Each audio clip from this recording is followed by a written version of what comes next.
আসসালামু আলাইকুম এভরিওয়ান। আজকে আপনাদের সাথে একটা বিয়ের ব্লগ শেয়ার করব। আজকে আমার ফুপির বিয়ে ছিল, তো এই যে বিয়েতে যে আগে খাবার দাবার খেয়ে নিচ্ছিলাম, খেয়ে যে আমি আজকে দেখেন আমার আউটফিট, আজকে আমি এই শাড়িটা পরেছিলাম।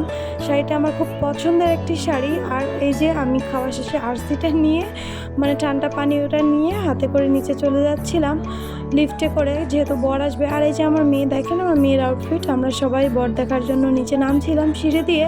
বিয়েটা হয়েছিল এই কমিউনিটি সেন্টারে। তো আমার মেয়ে নিচে নেমে তো ভীষণ খুশি। এপাশে বরযাত্রীরা উপরে উঠে গেলেও আমার মেয়ে নিচে দাঁড়িয়েই ছিল। আর এই যে দেখেন বরের গাড়ি চলে আসছে। তারপরে আমাদের খাওয়া দাওয়া শেষে এখন আমার বাবুকে খাইয়ে নিচ্ছিলাম আলাদাভাবে, কারণ ও ছোটো মানুষ, ও আমাদের সাথে খেতে চাচ্ছিল না। আর এই যে দেখেন আমাদের বর আর এই যে বউ, আমাদের বউয়ের আজকে আউটফিটটা এত দারুণ ছিল, আপনাদের সাথে ছবি শেয়ার করে দিব আমি। ব্রাইডকে দেখে সবাই অবশ্যই মাশাল্লাহ বলে দিবেন। বর বউ খাওয়া দাওয়া করছিল, তাদের ডিস্টার্ব না করি। আর এই যে দেখেন ভেন্যু এখানে কিভাবে সাজানো হয়েছিল, এখানে ডেকোরেশনটা কিন্তু আমার কাছে অনেক ভালো লেগেছিল। এই যে ঝাড়বাতি ছিল, আর এই যে বউ আমাদের মিষ্টি ব্রাইড, এটা হচ্ছে বউভাতের লুক। এত দারুণ লাগছিল দেখতে, খুবই সুন্দর লাগছিল। আর এই যে ফটোশ্যুট করা হচ্ছিল, এই যে বউয়ের ভাই ছিল। এই বিয়ের ফটোশ্যুটটা যে এত প্যারার। আর এই যে আমাদের জামাই, নতুন জামাই বউকে দেখে অবশ্যই সবাই মাশাল্লাহ বলে যাবেন। আর আমাদের ব্রাইডের কথা কি বলবো, এত মিষ্টি দেখতে লাগছিল।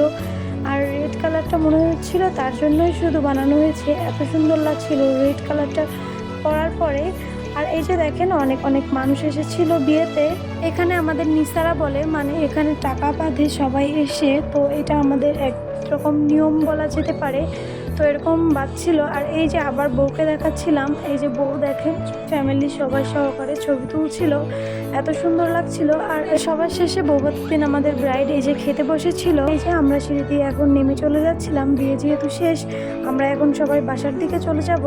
আর এই যে বৌভাতের দিন বাইরে কীরকম ডেকোরেশন করা হয়েছিল, এখানে রিসেপশন লিখে নাম লেখা হয়েছিল, এটা কিন্তু খুব সুন্দর লাগছিল। বিয়ে ও বৌভাত দুই অনুষ্ঠানটাই করা হয়েছিল টিউলিপ আদ্দিন হসপিটালের ওই পাশে রোডে ছিল এই কমিউনিটি সেন্টারটা।